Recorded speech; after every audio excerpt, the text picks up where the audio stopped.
Welcome back everyone. स्वागत है आपका पीएनसी की इस वीडियो लेक्चर सीरीज़ में। मैं राकेश चलेजा आपसे डिस्कस कर रहा हूँ पीएनसी के बढ़िया बढ़िया कंसेप्ट विद एप्लीकेशंस। ये जो वीडियो लेक्चर है इसमें अब मैं आपसे एक नया कंसेप्ट डिस्कस करने वाला हूँ। कंसेप्ट का नाम है सर्कुलर टेबल या फिर round table in permutation and combination. तो दरअसल अब इस वाले केस में क्या होने वाला है कि हम लोग क्या करेंगे, नंबर ऑफ़ पर्सन्स को ना एक सर्कल में अरेंज करने वाले और उस वक्त देखेंगे कि उसमें क्या क्या डिफरेंसेस बनते हैं। तो सबसे पहले मैं आपको कंसेप्ट डिलीवर करूंगा सर्कुलर टेबल का या राउंड टेबल का परम्यूटेशन एंड कॉम्बिनेशन के कंटेक्स्ट में। फिर उसके बाद मैं आपको कुछ क्वेश्चंस मैंने लिए हुए यहाँ पर वो सॉल्व करके बताऊंगा जो कि इसका एप्लीकेशन होगा। तो पहले आप ना थोड़ा सा केसेस समझ जाइए। परम्यूटेशन एंड कॉम्बिनेशन में कुछ केसेस होते हैं, वो मैं आपको केसेस बता देता हूँ। देखो भाई, केसेस क्या होते हैं, दो अलग अलग केस बनते हैं। इसे हटा देता हूँ, थोड़ा मेरे को स्पेस चाहिए, बाद में लिख दूंगा, फिर से परेशान मत होना कि सर लिखने नहीं दिए, पहले ही मिटा दिया, अपना खुद ही पढ़ते हैं खुद ही खुश होते हैं। ऐसा नहीं है, लिख दूंगा फिर से, इसे सुन लो। इसमें दो केस होंगे, ठीक है। When there is a difference between clockwise and anti clockwise direction, लिख देता हूँ फिर आराम से समझाऊंगा। और दूसरा केस होगा when there is zero difference between clockwise and anti clockwise direction. क्या लिखा हुआ एक बार पढ़ लेता हूँ। जब क्लॉकवाइज और एंटी क्लॉकवाइज आप घूमो तो उसमें डिफरेंस मिले, जब एंटी क्लॉकवाइज और क्लॉकवाइज आप घूमो तो उसमें डिफरेंस न मिले, ये लिखा हुआ है। कोई केस लेके बताता हूँ। मान लिया फॉर एग्जांपल हमारे पास 6 लड़के हैं, ठीक है, जिनको हम लोग को एक राउंड टेबल में एक सर्कल में अरेंज करना है। 6 लड़के हैं जिनको सर्कल में बैठाना है। तो ये रहा वो राउंड टेबल। सोच लेते हैं, 6 लड़के जब बैठेंगे तो पहला B1 यहाँ दिखेगा, फिर B2 यहाँ दिखेगा, फिर B3 यहाँ दिखेगा, B4 यहाँ दिखेगा, B5 यहाँ दिखेगा और B6 यहाँ दिखेगा। 6 लड़के कुछ इस तरीके से बैठेंगे, है ना। तो अब आप खुद सोचो, जब आप क्लॉकवाइज घूमते हो, क्लॉकवाइज कहने का मतलब है घड़ी की दिशा में, जब आप घड़ी की दिशा में घूमते हो तब पहले कौन मिलता है, B2। जब आप एंटी क्लॉकवाइज घूमते हो मतलब घड़ी के विपरीत, तो पहले कौन मिलता है, B6। तो मुझे बताइए, जब आप क्लॉकवाइज घूमे थे तो पहले B2 मिला था, एंटी क्लॉकवाइज घूमे तो पहले B6 मिला था। B2 और B6 में फर्क होगा कि नहीं होगा? दो अलग अलग इंसान है ना, B2 और B6। तो ये है जब क्लॉकवाइज और एंटी क्लॉकवाइज में डिफरेंस होता है। सीन आया समझ में? तो मेरा ख्याल है कि अब ये लैंग्वेज समझ गए होंगे, ये लैंग्वेज अब समझ गए होंगे। अब मैं क्या करने वाला हूँ, अब पहले इसका ही आपको कंसेप्ट एक्सप्लेन कर दूंगा, फिर उसके बाद आपको उसका केस बताऊंगा। इतना स्पेस सफिशिएंट है, मेरे ख्याल आपको साफ साफ दिखाई दे रहा होगा। फोकस बस बना के रखना। तो सोचो 6 लड़के हैं जिनको आपको एक सर्कुलर टेबल में बैठाना है, तो उसको अपन कैसे अरेंज करेंगे जब क्लॉकवाइज और एंटी क्लॉकवाइज में डिफरेंस ना हो। पता चला कैसे डिफरेंस नहीं होता है, वो आपको खुद से डिसाइड करना पड़ता है, पेपर में लिख कर नहीं आएगा। आपको डिसाइड करना पड़ेगा कि कौन सा वाला केस कौन सा वाला है। चलिए सुनते हैं। आपने रियलाइज़ कर लिया कि भाई क्लॉकवाइज और एंटी क्लॉकवाइज में अभी डिफरेंस है, 6 लड़कों को टेबल में बैठाना है, तो कैसे डील होता है एक बार इसको सुन लो। सोचो वो जो सर्कुलर टेबल है ना, वहाँ बाहर कहीं रखी हुई है और जो 6 लड़के हैं यहाँ सामने, मेरे यहाँ सामने बैठे हुए हैं इस रूम में, 6 लड़के इस रूम में हैं और टेबल वहाँ बाहर कहीं रखी हुई है। आपको थोड़ा केस एक्सप्लेन कर रहा हूँ ताकि उसको फील कर सके, एक्सेप्टेंस आ सके। तो अब आपको क्या करना है, इन 6 लड़कों को इंस्ट्रक्शन देने हैं ताकि वो टेबल जो बाहर कहीं रखी हुई है, जो कि राउंड टेबल है, वहाँ पर ये जाकर बैठ सके। इंस्ट्रक्शन देना है। अब सोचो जब आप पहले वाले लड़के को बैठने के लिए वहाँ पर बोलोगे, तो वो जो पहला वाला लड़का है जब यहाँ से उठ के वहाँ बैठने के लिए जाएगा, तो क्या सोचकर आप उसको बोलोगे, क्या बोलोगे उसको कि कहाँ जाके बैठना। एक टेबल है जिसमें 6 चेयर लगी हुई है जो कि गोल है, कहाँ जाके बैठना उसको कैसे बताओगे। मान लिया अगर टेबल जो है चौकोन होती, ऐसे रेक्टेंगुलर शेप में होती, तब उसको बोल देते कि भाई साइड के बीच में बैठना। अब बोल देते भाई कोने में बैठना। तो अगर टेबल रेक्टेंगुलर हो तो डायरेक्शन दे सकते हो पहले वाले इंसान को, लेकिन अगर टेबल गोल है तो कहाँ बोलोगे, कहाँ बैठना पहले वाले इंसान को। तो पहले वाले इंसान के लिए ना कोई इंस्ट्रक्शन नहीं बन पाता है। तो क्योंकि पहले वाले इंसान के लिए कोई इंस्ट्रक्शन नहीं बन पाता है, इसीलिए मैं उसको बोलता हूँ कि भैया तुम जाओ और जहाँ जहाँ मन करे वहाँ जाकर बैठ जाओ, क्योंकि हमारे पास उसके लिए इंस्ट्रक्शन नहीं बन पा रहा, बिकॉज टेबल राउंड है ना, उसका कोई कोना ही नहीं है, कैसे बताऊँगा उसको मैं। तो मैंने पहले वाले इंसान को कहा कि जाओ अपने मन से कहीं जाकर बैठ जाओ। तो 6 लड़कों में जो पहला लड़का है अपने मर्जी से कहीं आया और आकर बैठ गया, अपनी मर्जी से वो बैठा। अब लेकिन अगर मुझे दूसरे वाले लड़के को इंस्ट्रक्शन देना होगा ना, सारे यहाँ बैठे भले टेबल वहाँ क्यों ना हो, लेकिन अगर मुझे दूसरे वाले को इंस्ट्रक्शन देना होगा ना, तब मैं उसको बोल पाऊँगा। क्या बोलूँगा पता है? पहले वाले के या तो राइट में जाना या तो लेफ्ट में जाना। बोल लिया ना, राइट में जाएगा तो इधर दिखेगा, लेफ्ट में जाएगा तो उधर दिखेगा। दे दिया इंस्ट्रक्शन। अगर मेरे को मान लिया चलो B2 को अपने यहाँ बिठा दे उदाहरण के लिए, अगर अब तीसरे वाले को भेजना होगा ना, तो उसके लिए भी मेरे पास इंस्ट्रक्शन है। क्या बोल पाऊँगा पता है? बोल दूंगा कि दोनों के बीच में जाना, पहला इंस्ट्रक्शन। बोल दूंगा दोनों के बीच में तो बिल्कुल मत जाना, इसके राइट में जाना, उसके लेफ्ट में जाना, ऐसे। तो पॉसिबिलिटीज मैं बना पा रहा हूँ। तो मैं दूसरे, तीसरे, चौथे, पांचवें, छठे लड़के के लिए पॉसिबिलिटी बना पाता हूँ। लेकिन जो पहला वाला लड़का है, जस्ट बिकॉज टेबल राउंड है, तो उसके लिए पॉसिबिलिटी नहीं बना पाता ना, उसके लिए मैं केसेस तैयार नहीं कर पाता। तो उसके लिए मैं केसेस तैयार नहीं कर पाता, इसीलिए राउंड टेबल वाले कंटेक्स्ट में जो पहला इंसान होता है ना, वो हमारे लिए as a centre role play करता है, वो हमारे लिए बनता है सेंटर। आपको बात आ गई समझ में? जो पहला इंसान होगा वो हमारे लिए सेंटर बनेगा, और उसके लिए हमारे पास इंस्ट्रक्शन नहीं होंगे। तो टोटल 6 लोग हैं, पहले वाले के लिए इंस्ट्रक्शन नहीं है, तो जो बचे 5 लोग उसके लिए तो इंस्ट्रक्शन होगा ना। उन 5 लोगों को आप अपने इंस्ट्रक्शंस के थ्रू अरेंज कर सकते हो। इसीलिए जब 6 लोगों को अरेंज करने के लिए कहा जाए, तो पहला तो बन जाएगा सेंटर, उसे जाने दो। जो बचे 5 उसके लिए इंस्ट्रक्शन बनेंगे, तो उसके लिए होगा 5 फैक्टोरियल। तो अगर मान लिया 6 लोग हो, उनको राउंड टेबल में अरेंज करना हो, तो तरीके होते हैं 5 फैक्टोरियल, मतलब कि 120 तरीक़ों से आप 6 लड़कों को एक राउंड टेबल में अरेंज कर सकते हो। पहला लड़का आपके इंस्ट्रक्शन का पार्ट नहीं बनता, क्योंकि वो आपका सेंटर बनता है। तो इसका मतलब अगर मुझे इसे जनरलाइज करना होगा, अगर मुझे इसे इन जनरल क्रिएट करना होगा, तब मैं क्या लिखूँगा? मैं लिखूँगा let's say we have n persons. मान लिया हमारे पास n लोग हैं, ठीक है, जिनको मुझे एक सर्कुलर टेबल में अरेंज करना है, और मैंने रियलाइज़ कर लिया कि क्लॉकवाइज और एंटी क्लॉकवाइज में डिफरेंस भी है। इसलिए n पर्सन्स का जो अरेंजमेंट होगा वो होगा n-1 फैक्टोरियल। 6 लोग थे, 5 फैक्टोरियल हुआ था क्योंकि पहला सेंटर बना था। n लोग हैं, n-1 फैक्टोरियल होगा क्योंकि बिल्कुल वैसे ही पहला बनेगा सेंटर। ये हो गया पहला वाला केस एक्सप्लेन। मेरा ख्याल है कि आप समझ पाए होंगे। ठीक, अब दूसरा केस सुनते हैं। इत्मीनान से सुनो, आपको आ जाएगी पूरी बात समझ। मास्टर हो तुम तो। सुनो दूसरा वाला केस, समझो क्या कह रहा है। लिखा हुआ है when there is zero difference between clockwise and anti clockwise direction. जब क्लॉकवाइज और एंटी क्लॉकवाइज में कोई भी डिफरेंस ना हो, जब क्लॉकवाइज और एंटी क्लॉकवाइज में कोई भी डिफरेंस नहीं है, तो केस कौन सा बनेगा?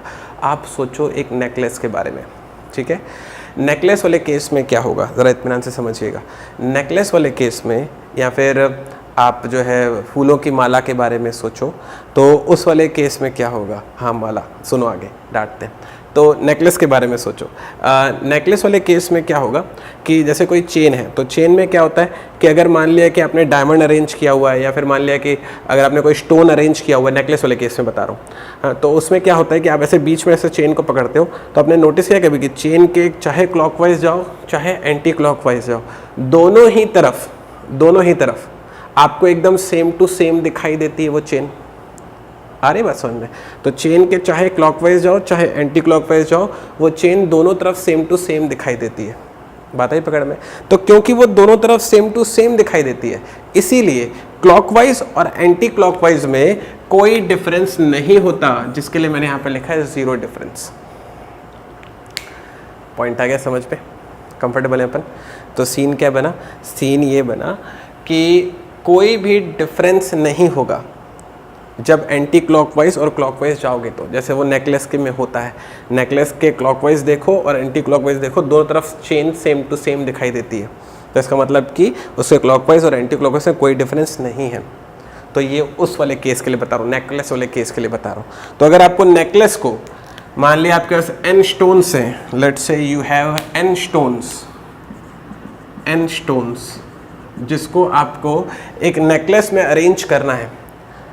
तो अब क्योंकि नेकलेस वर्ड यूज़ हो गया, इसका मतलब आप समझ गए कि भाई क्लॉकवाइज और एंटी क्लॉकवाइज में कोई भी डिफरेंस नहीं होगा। पॉइंट आया समझ में कि 5n स्टोन्स है और आप समझ गए कि क्लॉकवाइज और एंटी क्लॉकवाइज में कोई भी डिफरेंस नहीं होगा। तो तरीका वही रहेगा, n स्टोन्स है, एक बीच में होता है, बाकी सारे को अरेंज करना होता है। तो वही आ गया n-1 फैक्टोरियल। -1 क्यों आ रहा है सर? क्योंकि एक सेंटर बनेगा, और क्योंकि क्लॉकवाइज और एंटी क्लॉकवाइज दोनों ही तरफ में वो सेम है ना। अब बात को दरअसल समझना, क्लॉकवाइज जाओगे तो भी वही चीज़ मिलती है, एंटी क्लॉकवाइज जाओगे तो भी वही चीज़ मिलती है। तो इसके पहले मैंने आपको बताया हुआ है कि अगर कभी भी सिमिलैरिटी आए, अगर कभी भी चीज़ें सेम होने लग जाए, तो उस वाले केस में हम लोग क्या करते हैं, अगर कभी भी सिमिलैरिटी आती है तो उसको करते हैं डिवाइड बाई 2। डिवाइड बाई 2 क्यों किया सर आपने? क्योंकि एक ही डायरेक्शन, एक ही चीज़ दो बार मिल रही है, एक बार क्लॉकवाइज जाने से मिल रही है, एक बार एंटी क्लॉकवाइज जाने से मिल रही है। तो एक ही चीज़ दो बार मिल रही है, इसलिए डिवाइड बाई 2 फैक्टोरियल। 3 बार होता है रिपीट तो 3 फैक्टोरियल करते, 4 बार रिपीट हो 4 फैक्टोरियल करते। ये मैंने इसके पहले आपको बताया कि जब भी रिपीट होता है तो क्या करते हैं। तो एक ही चीज़ दो बार हो रही है ना, क्लॉकवाइज जाऊंगा तो भी वही, एंटी क्लॉकवाइज जाऊंगा तो भी वही। तो एक ही चीज़ को दो बार नहीं जोड़ेंगे तो एक ही बार ना, क्योंकि वो सेम है। तो सेम होता है तो होता है डिवाइड बाई 2 फैक्टोरियल। तो आपको दिमाग में सिर्फ इतना रखना है कि अगर नेकलेस वाला केस हो, चेन वाला केस हो, स्टोन्स को अगर अरेंज करने के लिए कहा जाए तो उस वक्त लगता है n-1 factorial divide by 2 factorial. लेकिन अगर पर्सन्स हो, मतलब कि चाहे क्लॉकवाइज हो चाहे एंटी क्लॉकवाइज, उसमें डिफरेंस ना हो, तो सिर्फ n-1 फैक्टोरियल रहता है। तो ये क्या बना सर? ये कंसेप्ट बन गया किस चीज़ का सर? सर्कुलर टेबल का, जिसमें अगर डिफरेंस है तो n-1 फैक्टोरियल होता है, जिसमें 1 इसलिए हो रहा है क्योंकि सेंटर बनता है। और अगर स्टोन वाला केस है, मतलब कि जीरो डिफरेंस है, नेकलेस वाला केस है, तो फिर डिवाइड बाई 2 फैक्टोरियल होता है। ये कंसेप्ट हो गया, आगे बात समझ में। अब इस कंसेप्ट को आप इत्मीनान से लिख लो, मैं आपको अप्लाई करके बताने वाला हूं क्वेश्चन में।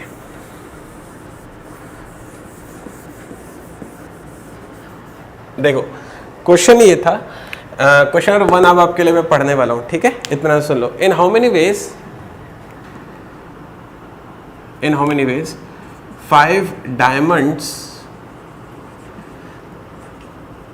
Can be arranged to make a necklace. ठीक है, क्वेश्चन ये है कि आपको एक नेकलेस बनाना है, तो उसके लिए 5 डायमंड को आप कितने तरीके से अरेंज कर सकते हो। ऐसे आते क्वेश्चन सीधा सीधा पेपर में, ठीक है?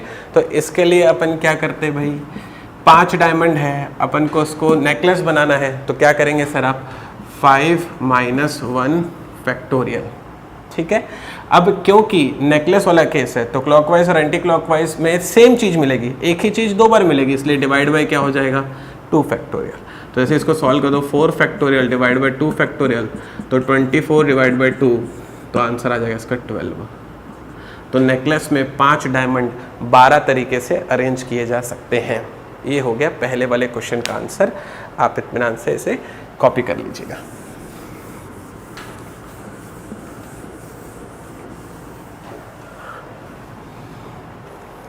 अब चलते हैं क्वेश्चन नंबर 2 पर। क्वेश्चन नंबर 2 में कह रहा है वो कि इन how many veg 6 Hindus and 6 Muslims seat around a round table so that 6 Hindus में नेवर सिट टुगेदर।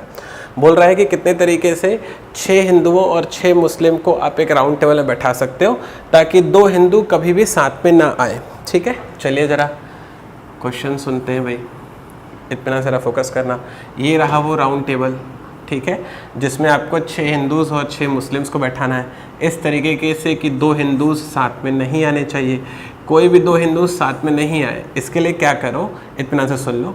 इसके लिए क्या करो कि पहले मुस्लिम्स को बैठा दो। मुस्लिम्स कितने अपने पास? 6 है, तो M1, M2, M3, M4, M5 और ये हो गया M6। 6 मुस्लिम्स को अगर आपको राउंड टेबल पर बैठाना है तो मैंने आपको बताया था हमेशा होता है n-1 फैक्टोरियल। n लोग हैं, सर्कुलर टेबल पर बैठाना है, n-1 फैक्टोरियल। 6 मुस्लिम्स है, आपको अगर राउंड टेबल बैठाना है तो हो जाएगा 6-1 फैक्टोरियल, मतलब कि आ जाएगा 5 फैक्टोरियल। तो ये 5 फैक्टोरियल बच्चे किसके लिए आ रहा है? इन 6 मुस्लिम्स के लिए आ रहा है। आगे बात पकड़ पे। अब इन 6 मुस्लिम्स के बीच में जो जगह खाली है, देखो ज़रा, 1 2 3 4 5 6, इन 6 मुस्लिम्स के बीच में जो जगह खाली है, अगर आप इन 6 जगह पर इन 6 मुस्लिम हिंदूज को बैठाओ, इन मुस्लिम्स के बीच में जो 6 जगह खाली मैंने क्रॉस किया, वहाँ पर अगर आप 6 हिंदूज को बैठाओ तो फिर कभी भी 2 हिंदू एक साथ आपको नहीं दिखेंगे, ठीक है। तो जगह कितनी खाली है, 1 2 3 4 5 6 जगह खाली है 6, हिंदू कितने हैं 6, उन 6 जगह पर आपको अगर हिंदुओं का अरेंज करना तो आप लिखोगे 6 फैक्टोरियल। अब मैं यहाँ पर 6 - 1 5 नहीं कर रहा हूँ, क्यों सर, क्योंकि अब वो जो है जो पहला इंसान होगा ना वो भी मेरे इंस्ट्रक्शन के अंदर आ जाएगा, उसको बोल दूंगा पहले को कि M3 या M4 के बीच में जाना, M3 या M2 के बीच में जाना, अब मैं उसको बोल सकता हूँ ना, तो पहले वाला इंसान भी मेरे इंस्ट्रक्शंस के अंदर में है, इसीलिए उसके लिए हमने -1 नहीं किया। आ गई बात समझ, -1 तब करते जब पहले वाले इंसान के लिए आपके पास इंस्ट्रक्शन ना हो ना, अभी तो होगा ना, इसीलिए 6 फैक्टोरियल, गॉट इट। तो ये हो जाएगा 5 फैक्टोरियल इंटू 6 फैक्टोरियल। आप इसको इंटू कर लीजिएगा, आप जो भी मल्टीप्लाई करोगे वो इसका राइट आंसर होगा। कमेंट सेक्शन में आप लिखना, मैं आपको बताऊंगा कि आपने सही कैलकुलेट किया या रॉन्ग। इसे भी इत्मीनान से एक बार देख लो। हिंदू के केस में 6 फैक्टोरियल ही लिखा पर्पसली, क्योंकि 6 जगह थी और 6 हिंदू थे जो कि आराम से अरेंज हो जाते। लेकिन सर तो सर्कुलर टेबल में जा रहे हैं, तो पहले वाले के लिए भी तो मेरे पास इंस्ट्रक्शन है ना, -1 क्यों होता है, पहले के लिए इंस्ट्रक्शन नहीं होता है, अभी तो इंस्ट्रक्शन है ना, इसीलिए -1 नहीं किया। अब इत्मीनान से क्वेश्चन नंबर 3 और क्वेश्चन नंबर 4 देख लीजिए। क्वेश्चन नंबर 3 और क्वेश्चन नंबर 4 इत्मीनान से सुन लो, ठीक है। मैं यहाँ पे पढ़ लेता हूँ आपके लिए। लिखा हुआ है, in how many ways can 5 men and 2 women can be arranged if 2 women never sit together. और यहाँ पर 2 केस बना हुआ है, in a line and in a circle, got it. मतलब कि आपको 5 men और 2 women को अरेंज करना है, कुछ इस तरीके से अरेंज करना है कि 2 वुमन कभी भी साथ में ना आए। एक बारी अरेंज करना लाइन में, उसका कुछ आंसर आएगा, एक बारी अरेंज करना सर्कल में, उसका कुछ आंसर आएगा। तो लाइन वाले का आंसर अलग निकलेगा, सर्कल वाले का आंसर अलग निकलेगा। दोनों का आंसर निकालकर कमेंट सेक्शन में मेंशन करना, मैं बताऊंगा देखकर कि आपने सही किया है गलत, गॉट इट। और क्वेश्चन 4 सुन लीजिए। 6 boys and 6 girls sit along a line alternatively in X ways and along a circle alternatively in Y ways. Then which of the following is true? बोल रहा है कि 6 लड़के हैं और 6 लड़कियां हैं जिनको हम लोग को एक बारी लाइन में अरेंज करना है और एक बारी सर्कल में अरेंज करना है, लेकिन दोनों ही अल्टरनेटिवली होने चाहिए, ठीक है। अगर अल्टरनेटिवली आप लाइन में अरेंज करते हो तो उसके एक्स वेज माने जाएंगे, और अगर अल्टरनेटिवली आप सर्कल में अरेंज करते हो उसके वाई वेज माने जाएंगे। तो आपसे पूछ रहा है कि कौन सा ऑप्शन सही होगा। ये 4 उसके ऑप्शंस लिखे हुए, ये केस नहीं है, ये ऑप्शन है, तो आपको बताना है कौन सा ऑप्शन इसमें सही होगा। तो क्वेश्चन नंबर 3 और क्वेश्चन नंबर 4 जो है ना, वो इस वाले वीडियो का होमवर्क होने वाला है। मैंने जितना भी कुछ अभी कन्वे किया, आप उस वाली नॉलेज से एक बार क्वेश्चन नंबर 3 और क्वेश्चन नंबर 4 बनाइए, कोशिश जरूर कीजिए। ना भी बने कोई बात नहीं, लेकिन कोशिश तो करो। अपना आंसर कमेंट सेक्शन में बिल्कुल डालो। इन दोनों के आंसर आप कमेंट सेक्शन में डालेंगे। नेक्स्ट वाले वीडियो में मैं आपको क्वेश्चन नंबर 3 और क्वेश्चन नंबर 4 का सॉल्यूशन बताऊंगा बहुत ही डिटेल में, तो बने रहिएगा। हम लोग फिर मिलते हैं एक और नए क्वेश्चन के साथ में। Stay tuned.